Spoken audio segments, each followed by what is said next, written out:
What's up, everybody? Welcome to the No Scrubs Allowed podcast. Me and Seal here. Seal, how you doing? I'm doing good, man. Finished up another great week of work and got to watch a lot of beautifully played basketball this weekend.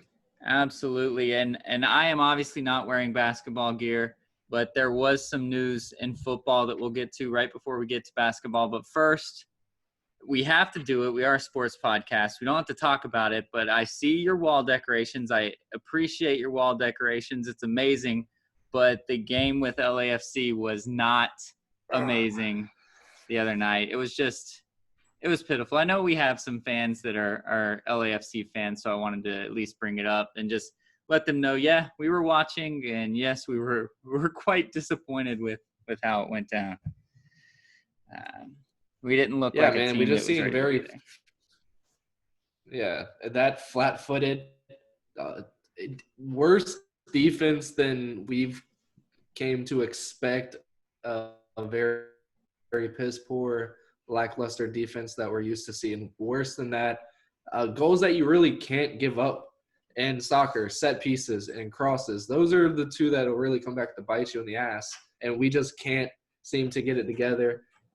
It was a ferocious night, man. First ever shutout in the El Trafico. Yeah, and the first goal, there were like 5 different people that could have scored that goal, and only Mark Anthony Kaye was standing there, even around. I don't know what anyone else on the team was doing, but all of our people went this way, and all of the Galaxy people went toward the goal, and it could have been any of them. But yeah, Bob said it best in the interview. He had one interview during the first half, and then he had the interview at the end of the game. And he kind of said the same thing. He said it's really hard to win if you're second best to everything.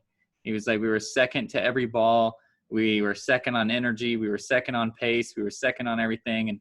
And you can't beat any team if you're second to them in every single category in the game. So knowing Bob, he's going to come out there and be really, really angry, and they'll be better next time. But the big story was Vela came up limp. I still haven't seen – I'm going to check right now, but he came up limp, and he kicked a guy. So I'm hoping when you kick a guy and hurt yourself, that's a little better than when you're just running. It showed that he kicked a guy right in the knee. So I'm hoping it's more of like a bruise than anything else. But I'm not seeing anything on MLS, which is probably a good sign, because if it was bad, I'm sure they would tell us right away. So hopefully it's not for bad. sure. And most teams would be able to use that as an excuse. Okay, we lost our best player early on, but we didn't have him the whole MLS's backup, and we looked a hell of a lot better than that up to the Orlando game. But a lot of players that are usually veterans on the field for us did not look good. First touches looked like they were coming out of high school as maybe the 3rd or 4th best defensive back on their high school team, who just ended up getting on a college squad. It just didn't look good whatsoever in any aspect of the game. I almost said that there were replacement players, but the sub-ins usually coming in, they bring fire, they bring energy. It's mostly when we get our second half goals going is when the subs come in and end up scoring one.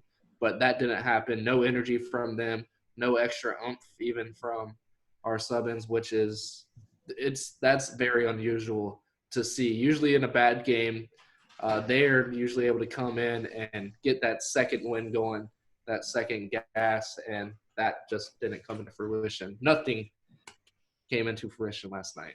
Yeah, it was very frustrating. And just to have a bad game isn't all that frustrating, but for it to be against your rival, and of course now that tips the favor of the rivalry back into their favor. So that's really frustrating, but we play them again later, and I'm sure we'll take care of business. They're still not that great of a team either. So they're talking a lot of shit, and hopefully that gets to us. Hopefully we wake up and realize it, because that's what they were doing when Zlatan was there, and we kind of started doing better. So now there's not as much trash from them.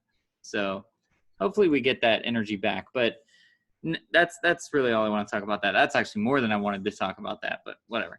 So the reason I am wearing the Florida Gator stuff, which all my UCF fans will be upset that I'm wearing Gator stuff, but I still have the UCF guy back there. So, but the reason I'm wearing college gear is because the board of directors for the NCAA Division I football, they voted almost unanimous, I think, to give student athletes an additional year of eligibility if they are playing a fall sport, which I think at this point is only football. I think most schools have gotten rid of every other sport in the fall. But this now will allow any player, they still have to do a waiver and all that other stuff, but I assume any player that plays in the fall can do a waiver to now have another year of eligibility. The biggest importance is that is, of course, seniors. So there's going to be seniors that are playing that maybe they get told, hey, this year you're a 4th, 5th round pick. Maybe if you stay one more year, you can move up to a 1st or 2nd round pick. Do you think that's worth it? Or do you think most of these real NFL talent players are just going to say, no, like I'll take wherever I'm drafted. I need to get into the NFL sooner rather than later?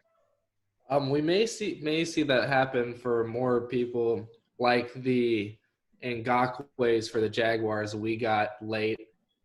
Those late round picks come out and make more money at the beginning of your career instead of being in the 4th round, get drafted. And now, as we see in his career, he's fighting for money and not wanting to be on the field. Right. Maybe that doesn't happen if he comes out making $8-9 million a year as a 1st round pick. So maybe he takes that extra year. So maybe those guys who are they know they're going to break out, they're going to be a freak of nature, they just need that extra year. And we see it happen with rookies in the league who come out of nowhere and are able to produce just because their body's coming to, and it's all come together. And if they had that year in college, it would look that much better against those college offensive lines. So that's where I can see that really happening.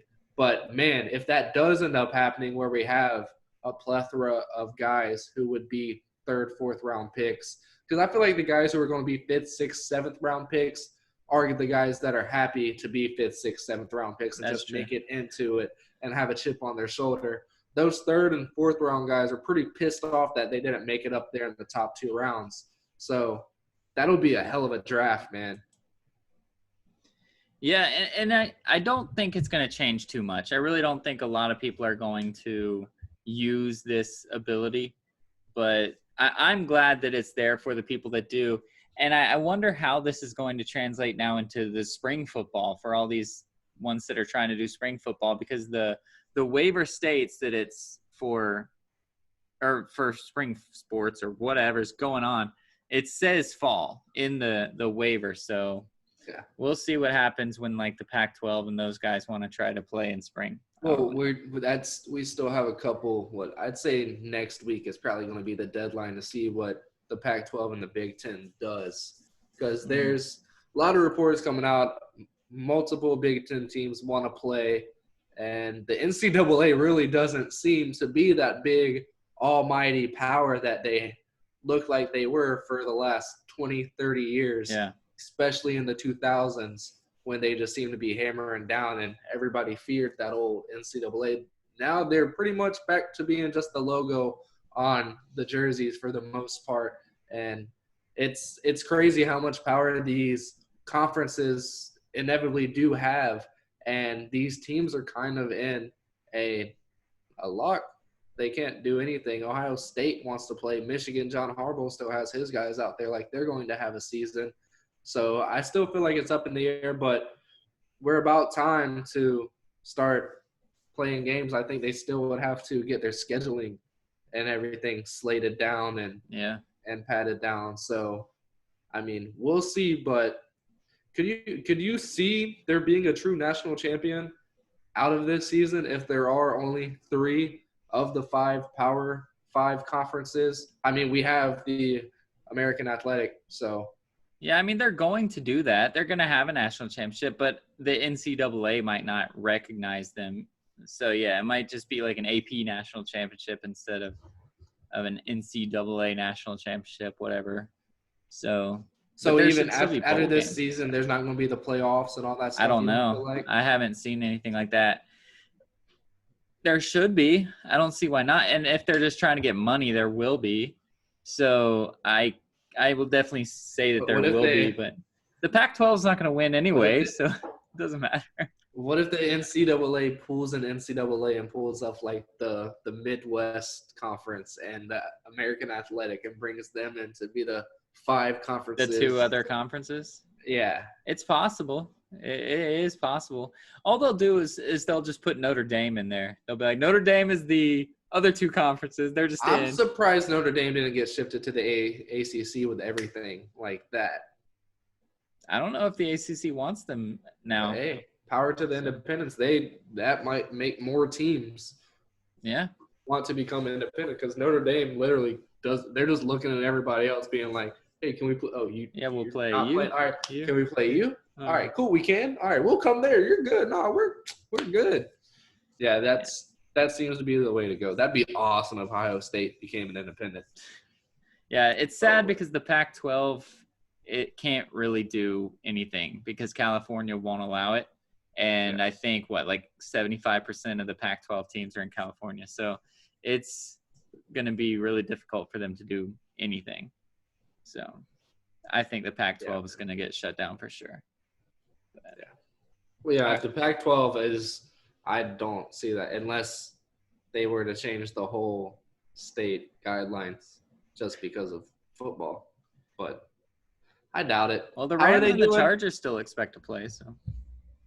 So, and they're able to practice and all that stuff in their facilities and all that stuff. So, Yeah. What is keeping them from being able to actually play an NFL game if they're able to practice and have all NFL's not a problem. guys. College is a problem because our colleges are still closed. People aren't allowed on campus out here. Okay. So the sports can't really play either. Pro is fine. They're doing their thing. They're going to be fine. But college, they can't. They're not allowed on campus. All of our schooling is virtual now. Dang. So from elementary school up to everything, unless you're a private school. But I don't know how that works with college. It's so confusing. I don't really understand too much. But all right, so let's shift gears now. Let's talk about the NBA. We've had a lot of NBA happening because this bubble is just making game after game after game. There's been 4 games every single day. It's been awesome. We've seen a lot of great games, a lot of great finishes. A lot. And we already have a second-round matchup set. So we're going to start in the East because that's just kind of where we've seen this shape up. And we'll start with those two guys. The Boston Celtics swept the Philadelphia 76ers, and the Toronto Raptors swept the Brooklyn Nets. And so they will be facing each other. Did you see anything in this first series from either of these 2 teams that was surprising? Not really surprising. I want to say Nick Nurse is a hell of a coach. That team is absolutely amazing. I don't know if they did it. I saw they were up. They had 145, I believe, when I looked. Put up a $150 almost. I don't know if they did, but they finished at 150. Holy crap! That team is just absolutely insane. Boston, I guess you could say they're near 3 now. Him and Jalen. Yeah, I think so. They're really good. Terry Rozier, the guy that they ended up deciding not to keep out of the 3, the youngins, isn't really doing much for Charlotte, so they made a good decision there. That I don't like the Celtics, so I mean, there's not really too much surprise. It seemed like these series were pretty much set in stone, locked. Yeah, as soon as Ben Simmons went down, it was kind of like, all right, well, that's done. But so Gordon Hayward has left the bubble. He's gone. He's going to be doing rehab or whatever. So it looks like he's completely done on his ankle or knee or whatever the heck it is again.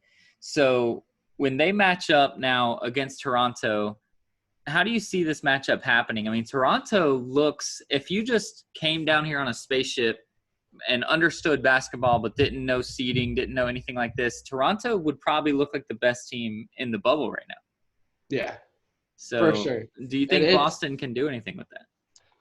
I'm not sure. They would have to have everything from everybody on their team. The way Toronto – it's not like Fred VanVleet had 5 points tonight, I think. Yeah, it's not always going to be the same people. It's just, I mean, Spicy P is the continual nucleus of this bomb that is the Raptors right now in this bubble. But you're going to have to do more than Jason Tatum and Jaylen Brown and hope Kemba Walker is able to be Kemba on most nights. I haven't really seen Kemba be the Kemba of old in this bubble. It's really weird. He's on again, off again, hot or cold. I mean, we're used to him being hot or cold, but man's in the playoffs. Like, finally in the playoffs, you expect something different, and you really haven't seen it. So it's been Jason Tatum, Jaylen Brown, and that's about it. You have Marcus Smart, obviously, in his canner. He's going to bring the heart and energy. They need to start playing the hell out of Taco Fall, and they'll probably have a chance to make it to the finals. Taco got to go in and play some playoff minutes, which is pretty exciting. Awesome. First UCF player ever to tick in some playoff minutes. Yeah, so they were garbage minutes, but hey, we're getting there, man. Minutes. They are playoff minutes, and that's huge.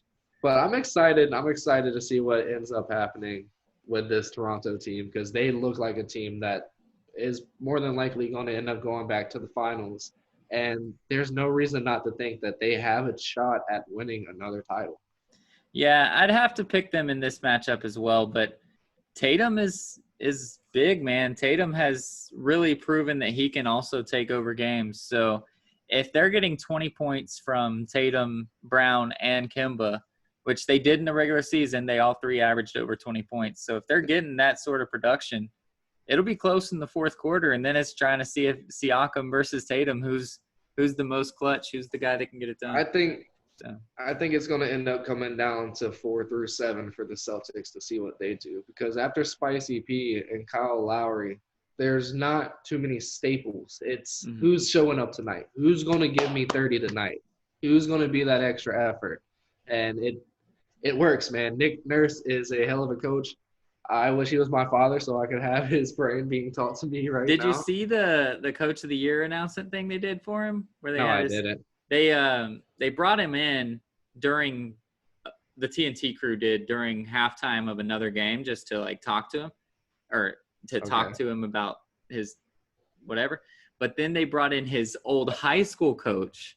So this old guy gets on and Nick Nurse looks like he's about to start crying. He's like, what are you doing here, coach? And he was like, I wanted to tell you that you won the Coach of the Year this year. Like, well, and I was like, oh shoot. And Nick Nurse was like about to cry. It was awesome. Dude, I love how they've been doing that with the bubble. All these teams getting in on the announcing with the family members and the friends and stuff. How about the Currys all showing up for Seth today? Yeah. I'm loving this, and I feel like they wouldn't do stuff like this without the bubble, and I hope it's something that they continue to do. And I know whenever we have fans, we're not going to have the virtual fan stuff. That's not going to be able to be. But how personal things have become with, of course, the TNT. They're always brilliant with their presentation and stuff. But everything, ABC's been doing a hell of a job as well, and everything just seems so homey and warm. And hopefully they're able to keep that kind of feel to it because it always seems that they're always looking for the Batman and Superman. They're always looking for – and right now it's just the love of the game and just people loving people. And I love it. It's love everywhere. ELE. Everybody love everybody. Yes, all right, sir. So let's move up to the top half. We got the games that'll be going on Monday. And there's a chance for one more sweep, and it's Miami and Indiana. Have you been disappointed by Indiana, or is this kind of what you expected? It's a little bit of what I expected, especially with the injury to the other Bogdanovich guy, the other one that has a very familiar name. But it was more or less – I expected them at least get a win, honestly. But the Heat are just another one of those kind of Raptors team who – 4-7 is just amazing. They got Duncan Robinson coming out there shooting the lights out all the time. He's killing it, dude. Tyler Hero, Kendrick Nunn, Gordon Dragic hasn't even played yet. Yeah, Gordon Dragic. And that is crazy. I don't know if he's injured or not, but Gordon Dragic has really been able to come in and bring out his youth in this. It's been fun to watch. And I really, being a Cavs fan, I hate the Heat. But they've been a team that has really been fun to watch. Jimmy B always having that extra chip on his shoulder in every second of every minute of every freaking game. It's been great to see. And you're going to have a team like the Raptors, who have that bring that same energy to be able to beat them. A team that just wants to go out there and shoot the ball into the hoop to win isn't going to be able to beat the Heat. And I don't give a damn. 100 times the Heat are going to win 100 times. Jeez. Well, I could definitely see the Pacers taking one game, the Heat maybe taking a day off a little bit more. But Jimmy Butler doesn't let people take days off. Yeah, So we'll see. But the Pacers, they haven't looked outclassed, really. I mean, they had one bad game, I think. But they've been close enough that where stealing a win wouldn't be out of the realm of possibility. But I really didn't expect a sweep, but I could see them winning tomorrow or today or whenever you're listening. But the team that we didn't expect to get a win, the only one so far in the East that has gotten a win, Orlando, I don't think we talked since they stole game one of Milwaukee. That's really huge. But then the next two games, really weirdly, they've gone Milwaukee's way. They've been blowouts for most of the game. But then the end of the fourth quarter is still somehow close. Orlando continues to fight and continues to be close. Vucevic has scored over 20 points every single game. Orlando, man, are they just having a good time? Or because last year they did this as well with the Raptors, or is this a nucleus that you can actually think we can springboard into something bigger? Yeah, they do have a good foundation going in Orlando. They're going to need a little bit more experience, a little bit more firepower, but it has been fun to watch, and it makes you feel like maybe the Bucks are a little suspect, but then Giannis comes out and there's not suspect whatsoever. I'll shoot 3 out of 7 threes and just blow your mind. So, I mean, yeah, they're having fun and they're getting a lot of experience, and they're showing the NBA and they're showing the fans in Orlando that there is something in Orlando that you can cheer for and look forward to. I mean, not a lot of teams in the NBA can say that they're one or two pieces away from really being able to fight to get into the NBA Finals. Right. And that's pretty much where Orlando is right now. They have a great nucleus, and it's just going to be one or two more pieces to be able to play playoff basketball and get those wins in the series to be able to advance. I think they need a better point guard. They do well. Markelle Fultz Can we stop shitting on Fultz yet? No. Fultz is up to where he's not a number one pick, but he's playing well. DJ Augustine, though, can't be your guy. He can't be your guy. His heart is so big. I love watching. But he cannot be your guy. The last 2 seasons, he's been the guy that's made it interesting and fun. But if they bring in, even if they get a guy like Rubio, just because I'm a Suns fan, I can talk about Rubio, to be able to try to unlock Gordon and if Vucevic is doing what he's doing and all those guys, do they need – but then DJ Augustine, of course, is a scoring point guard. Do you think the scoring point guard works better for Orlando or like a Rubio-type passing point guard could work? No, I definitely think a scoring type because if you have Rubio, you'd really have to rely on Terrence Ross. Yeah, he's killing it though. Right now he is, but he hasn't. I mean, this is what I expected from him 4 years ago. So, but no, he is killing it right now. But I feel like you're gonna need that first option not to be somebody down in the front court because that's not the NBA today. 10 years ago, this team would have been in the finals just like they were 10 years ago. For sure. So it's not the NBA is today. They need a Markelle Fultz and DJ Augustine to have a baby, and that baby be 27 years old with a good bit of wisdom and some ball in them and get out on that court. That would be great for that team. But they do have a great, great piece to go around. And if they are able to end up sneaking somebody the way the Heat were in Kendrick Nunn, and that's able to go out there and put up 25 and 10 assists a game, then that team could be something to look out for even next year. What about someone I just thought of because I've been watching way too much Brooklyn now that I'm friends with a Brooklyn Nets fan. But when they bring Kyrie and Durant and all these other guys back, they are going to have to get rid of somebody, potentially Spencer Dinwiddie.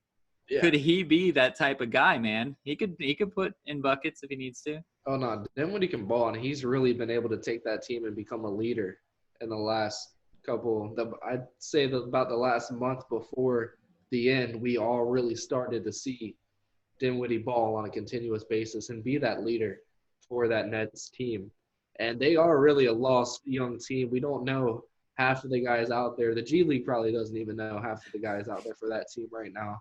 And for him to be able to lead that team and for them to be able to put up over 100 points a game in the playoffs is something to show for.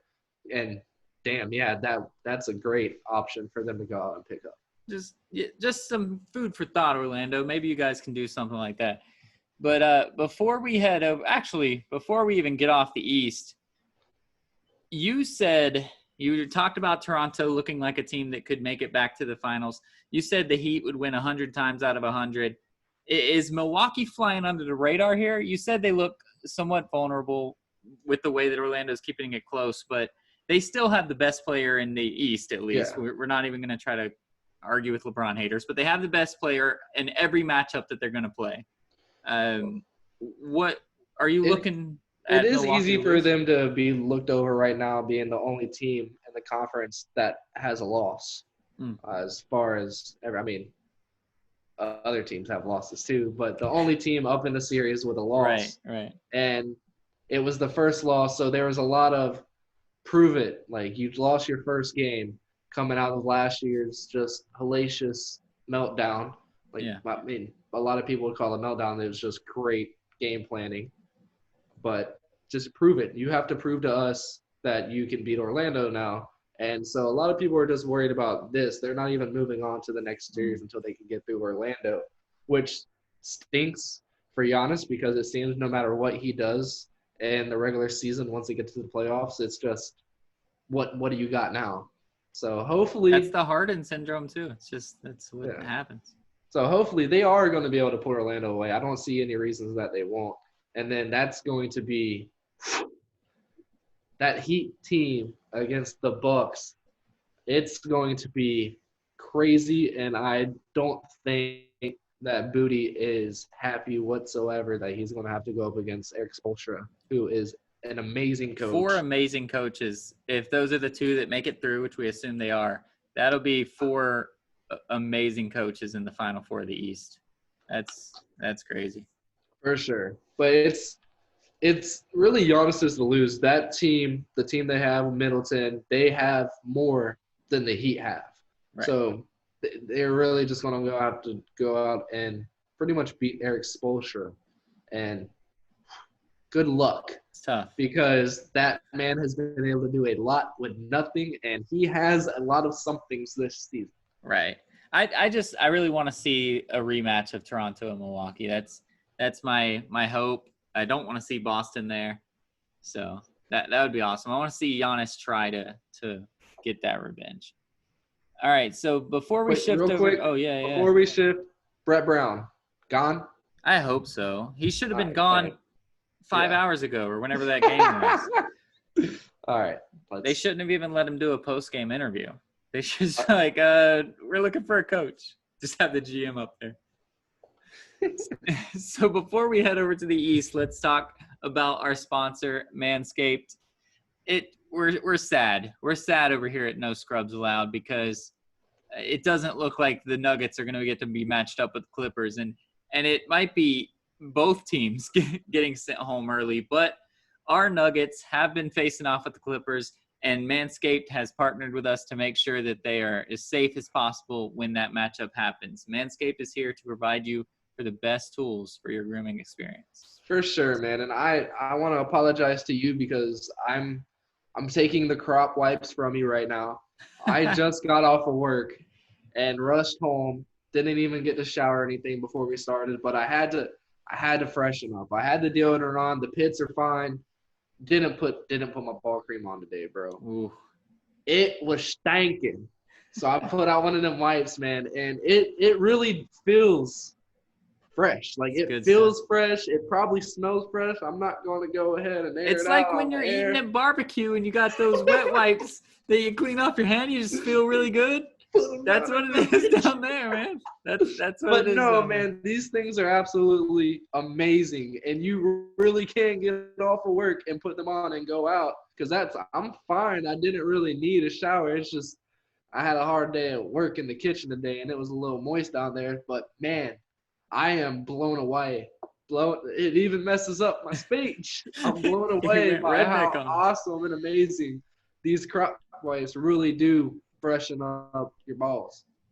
They are awesome, and they're a great supplement to the perfect package, but you need to get the perfect package first and foremost. That's the thing that comes with the Lawnmower 3.0 waterproof cordless body trimmer.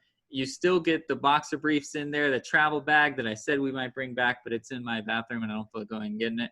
But that comes all in there, and they're still giving you the this comes with it, the crop preserver that Steele's talking about, or was talking about, he didn't use, he forgot to use. And the crop reviver that I've been using, that spritzer, man, I'm still on the spritzer, and then I just go wipes the rest of the day. But after my morning shower, I give it a nice spritz. Those all come with it. And of course, or like I said, the free things are the boxer briefs, but you get those, you get all that with our code. So you still need the perfect package. The wipes are great, but you have to have the clean balls first, the shaved balls first. So for sure, man. And they actually just released their Shear Kit 2.0, or their Shears 2.0 nail kit. That's the real name for it, which is the perfect supplement and addition to the Lawnmower 3.0. I am really butchering up these words today. Yeah, you're just like with your hair down there, it's always going to grow. I mean, you're not going to not have hair down there, Lord willing. And your nails are going to continue to grow. And if you're like me, you usually just get the cheapo depot ones from the store, and they splint and crack and split your nails when you're doing them. Because also, if you're like me, you wait way too long until you end up having to throw away a pair of socks because your toenails are coming through it. But I haven't gotten them yet. Read the reviews. They're absolutely amazing, apparently. I need to get them. You should get them too. I have this guy right here. This is my old one. It's old. It's crappy. There's not much to it. It's this little tiny miniature thing. So I don't want to keep using it. If you guys do go on the website and look at the Shears 2.0, it does not look like that. That thing looks beast. It looks sturdy. It looked like it could take off the what's that guy's name? The Mountain, the big huge guy, the Mountain. The guy who was on Game of Thrones. Yeah, or he was the Mountain on Game of Thrones. I don't know his real name. Torbjorn Hobson or some weird thing like that. Looks like it could get his nose. No problem. Yeah, so you get all that stuff, not the shears or the wipes, but you get all those perfect package things together, and you can get 20% off and free shipping with our code. That's no scrubs, all one word, at manscaped.com. So head over to manscaped.com. Use the code no scrubs at checkout, and you'll get 20% off and free shipping. Take your grooming game to the next level. So let's move to the West now, and I don't want to talk about the games that were today yet, because I want to end on the best game that I've seen in the playoffs so far. So let's start with the team that was really high up on everyone's radar and saying that they were going to upset the Lakers and all of this was going to happen. The Lakers and the Blazers. And the Blazers stole game one and made all these people that were making these bold claims look smart. And then Anthony Davis said, wait a second, hold on. Oh, you actually need me to play? Okay, I got this. And he started playing better. Game two was all him, and all him because it was really all the Lakers. They dominated. And then game three is the best Lakers that I've seen as far as like the abilities that they have. They didn't put it together for the full 48 minutes, but the first half, LeBron showed that he could be number one. He could take over this team and do what he had to do. And then in the second half, AD said, if you get tired, LeBron, I got you. He then came out and took over the second half, and they got another win. It's looking like this series is really starting to tilt towards the Lakers. Do you think Portland has anything left? I mean, they do. It's just Nurkic really isn't able to handle AD at all and do anything on the offensive side either. Melo is showing up. It's always Dame time. He's doing his thing. CJ McCollum is finally that Robin consistently at all times to Dame. It's just you gotta have somebody to be able to, one, try to get and stop AD, and two, match AD. If AD scores 30, I need you to at least get 20. Like, I Right. know you're not AD, but you can't come out here getting 8, 10, and 11 or whatever he hasn't done much. But it's been crazy to see, especially the heart that you saw from him in the pre-playoff games that they Right. had, those 7 games. He looked like he was going to come out and raise hell against the Lakers, and you just haven't seen it. And they do have a shot. They can come back and make this a series. It's just really comes down to him, and the other 3 pre-mentioned have to keep up with the amazing pace that they've been able to set. Well, and Gary Trent has slowed down as well, which is expected. That he was shooting at such a crazy high rate, but he needs to get that back at least for one game, because he needs to take some pressure off of that big duo trio, if you want to add Melo in there, of scoring guys as well. But yeah, I agree with you. With Zach Collins out, and Zach Collins can't touch AD either, but he gives Nurkic rest, and now that's not there. So now they have to rely on Whiteside, who is leading the league in blocks. They want to say every time they mention Hassan Whiteside, but he's not playing against Anthony Davis every day. And Anthony Davis, man, every time I watch him, I forget how good he is. I don't know why, but every time I watch him, I'm like, holy crap, he really is the best. Because I always think it's like, okay, Joel Embiid's miles ahead of any other big man in basketball is how I kind of think. But then I watch AD play, and I'm like, okay, he's doing just stupid things. He does like KD level things, but Yeah. he's a big man, which I know Kevin Durant's big too, but it's nuts. This team is still going to be tough to beat. For sure. Now I want to shift over to another 2-1 series real quick. It was 2-0. It looked like it might have went to 3-0, but our boy Billy D said, not so fast, Houston. And the Thunder came out and just rolled the Rockets. They rolled them. It took overtime to win. They rolled them in overtime. They did roll them in overtime. And it didn't even, I mean, in the fourth quarter, the OKC youth showed heavily. Yeah. And they never looked like they were going to lose, like at all, even when it was tied at the end and Chris Paul was missing a weird reverse layup thing. But horrible shot. Yeah, it was. Horrible shot. But then he took over. He hit 2 huge threes in overtime, had a big steal. Yeah. We are avid Harden haters here. But this man, at least from the beginning of the series, looked like he was going to say, I don't care who else is on my team. I got this. And OKC finally figured it out. What do they need Westbrook back? Is that the big thing, or are they better than OKC and this was just a speed bump? They're better than OKC. It's just Harden. How many Harden have? 38? Yeah. I mean, that's crazy. He had 38 because when I was watching the game, I feel like he was facilitating too much, and which is crazy. Somebody to end the game in 38 points. I mean, he did foul out in overtime, right? Yeah. Yeah. So he could have ended up with probably 45, 50 and changed the whole overtime dynamic. But it looked like he was trying to get everybody else involved and was trying to get PJ Tucker involved way too much, and he just couldn't find the net for anything to save his life. Yeah, he's rough in that game. But it's just too much facilitating from Harden, and which is probably bad news for Billy Donovan and the Thunder because that's what Harden they want him to do. Drop 60. I think. But he's probably going to go right in there to Mike D'Antoni and be like, "Brett, do his little thing, whatever that stupid gift." The walk-off thing with the yeah, just like, "Bruh, come on." Like, I tried to do what you wanted me to do, and look what happened. So maybe next game he's going to come out and have 60 points and shoot 35 of their team's 60 shots. It's very possible. I'd love to see OKC take another game from him, but honestly, to have a Rockets-Lakers second round would be like the best of both worlds because I just want it to go 7. One of them's going to lose, and then whoever wins just be tired and be beat up. That'd be the best case scenario. But I'm with you. I think Harden's probably going to ball out, but Westbrook's got to come back soon and get that groove back. So, but yeah, the Rockets are going to be fine. So next up on the docket is a matchup that Seal said that he likes Utah a lot more than everyone else likes Utah. And I said that it depended on if Jamal Murray was any good, then I think Denver has a chance. Well, Jamal Murray's been good.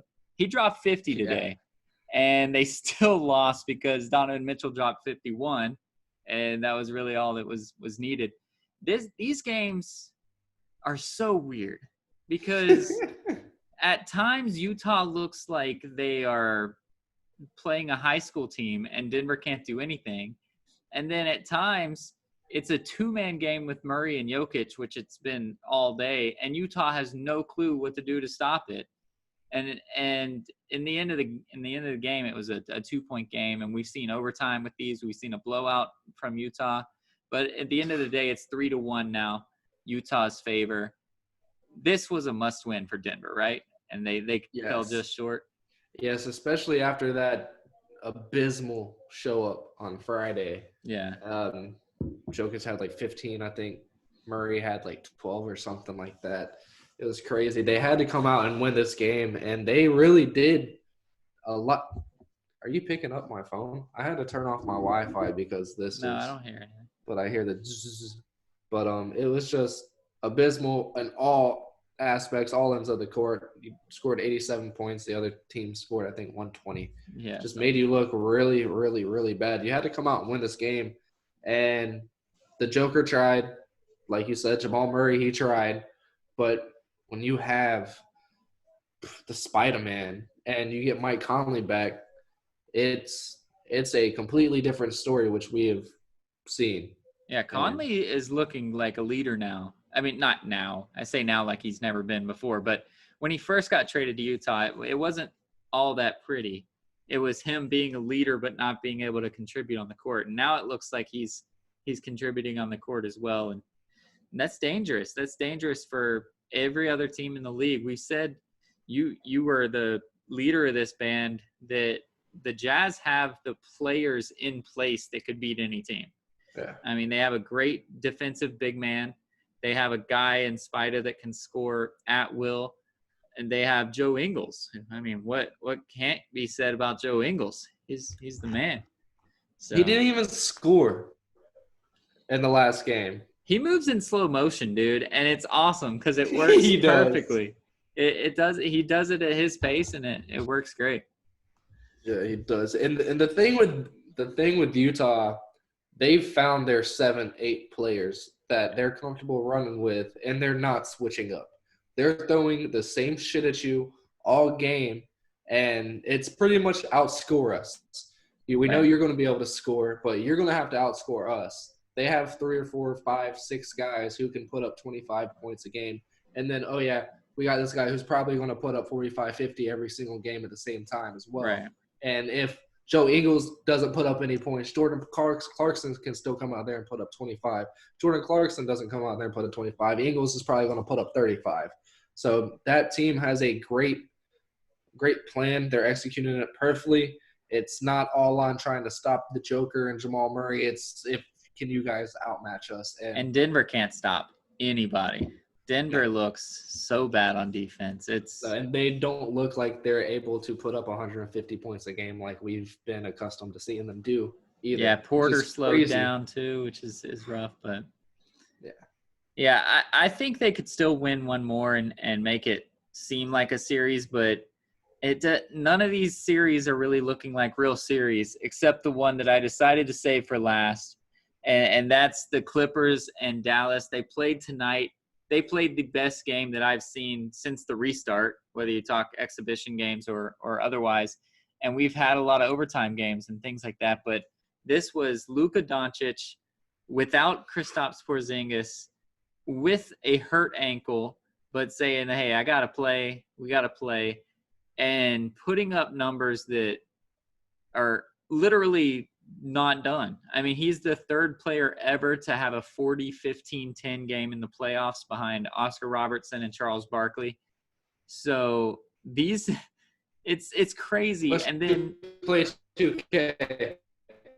what? You broke up a little bit. What up? I said unless you're playing 2K. I can't even put up those numbers in 2K. That's how good Doncic is. No, I do. I put up great numbers. I was about to say.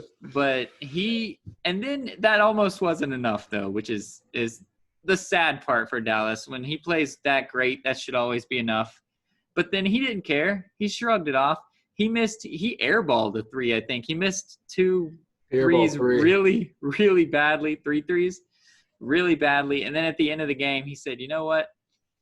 I'm not passing to anybody. This is my game. And he had 3.7 seconds left. He never looked back up at the clock, at least not unless he used his peripherals. I did not see him look up at the shot clock. He just knew exactly what 3.7 seconds was, got a step back three, drained it, game, set, match. This series is tied 2-2.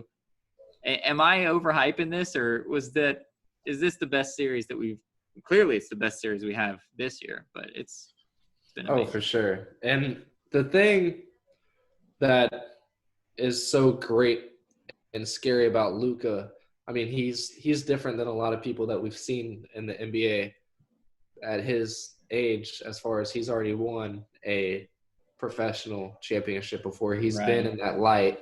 But after this game, he came out and said, best feeling ever. So that shot was better than him winning what was it, the Europa? The EuroLeague. Yeah, the EuroLeague title at Europa. But yeah, he airballed 3 shots identical to the game winner that he hit. Complete airball. One of them was I'd say about a foot off, barely glanced the net. And identical space, all 3 step backs. The third one that he airballed out, I saw him step back. I was like, Luka, stop. Airball. And whenever I saw him go to do that again, I was like, bro, I mean, he's not going to miss it, but dude, this is too crazy. Whop, game over. But to see him at his age, at his youth, be able to overcome that and put up, that's greatness. That's growing greatness. He is going to be for years to come, and that is scary just to see somebody at his age. Jason Tatum, he's not taking that shot. If he's already airballed 3 of them, you're young. You're in your head. You're not at that point in your career where you're on to the next shot, on to the next possession. He's going to be in his head. He's not taking that shot. He's probably going to the rim. And for him to take that shot, a shot that he loves, a shot that he hits a lot, but for whatever reason tonight hit airballs 3 times, same distance, same step back, to go in and just put the nail in the coffin with that shot, that's a true legend in the making. And holy shit, I'm excited that I'm only 29 and hopefully I'll be able to watch his career. Yeah, man, it's crazy. But let's look at the flip side of this. Let's talk a little bit about Playoff P, if you will. He self-diagnosed or self-nicknamed Playoff P. He's coming out, Paul George, if you don't know who I'm talking about. And he says that he shows up in the big moments, and he still hasn't. He just hasn't. He shot 1 for 7 from 3 tonight. He still plays pretty good defense. He doesn't have like a bad plus-minus rating or anything, but they need more than 9 points from this guy, right? 3 of 14 shooting from the field. And luckily they had Lou Williams come out and do Lou Williams things to match up with Kawhi to make this a close game. But they need more from Playoff P. Yeah. I do not like the self-proclaimed name at all for him. It kind of would have worked if he didn't get sent out by Dame last year. Yeah. So, and then the year before, even when he was in Indiana, he was getting sent out every year by LeBron. So he's not really playoff anything except to playoff loser and makes other teams advance P. So for that, and I don't know if that's something that he said lately or if Chuck just brought that up and everybody's just talking about it again. But, man, that tweet from Chuck was absolutely hilarious. It was hilarious. They don't call me Championship Chuck. Yeah. But, yes, we need more from Paul George. That was the only reason Kawhi Leonard is a Clipper right now and probably not a Laker is because he was able to get Paul George.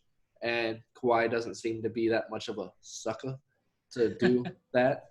And it's been crazy to see. You don't have Pat Bev able to come in and make up for that.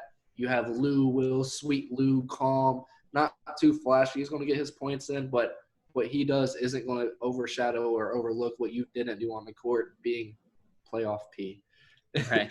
So you have to get more from him, and if you don't get more from him, you're probably going to go home at the end of this playoffs, have an answer a lot of questions of why you didn't even make it to the conference finals this year.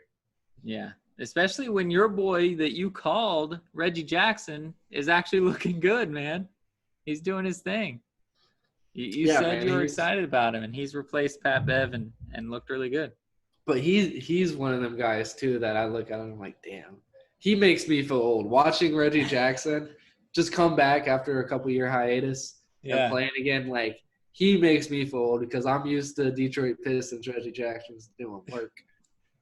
But he's doing work. He's flashing, but he's not getting past anybody and making them shift over to. And Montrez doesn't look like he's back in form yet either. Of course, he was gone for the whole exhibition matches, and he's finally back. But he only got to play 17 minutes today. He was a minus 19 in 17 minutes. He doesn't look like he has that energy, and that's what his game is built off of, is energy. He's an energy player, and he doesn't have it right now. So along with playoff P being bad, that's not good. He was very energetic in that scuffle he had with Luka the game before, and I'm not sure the particulars of what was said or anything, but shout out to Harold for being classy as hell and coming out before the game and linking up with Luka and having a little conversation and kind of squashing everything. And I love that, and I think that's probably smart for Harold to do because Luka's going to be a beast for a long time, and you don't want him wanting to put 60 every time he sees that face of yours. Harold may want to play with Luka in a few years. He's probably saying, hey, man, I'm so sorry. Let's link up. I'm coming to you next year. I'd love to be up there catching lobs from you or something. So how do you see this series playing out? The other series all seem to be headed towards a conclusion that seems obvious. This one is 2-2. So how do you see this one ending?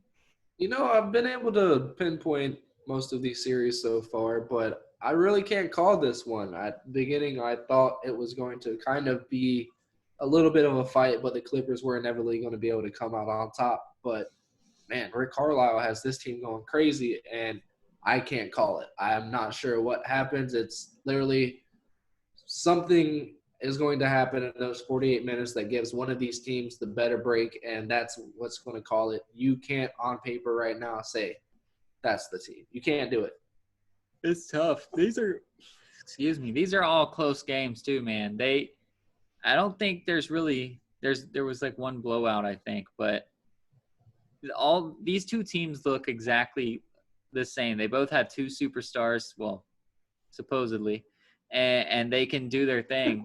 But if the bench of the Mavericks can keep up with Lou Williams, then they have a shot. But they can't rely on Doncic to drop 40 a night. So I have to say that a best-of-3 series is going to get won by the Clippers, but you never know. Like you said, and you made a really smart point. Doncic has been here before. Yes, this is his first NBA playoffs, but he's been through tournament modes. He's had must-win games.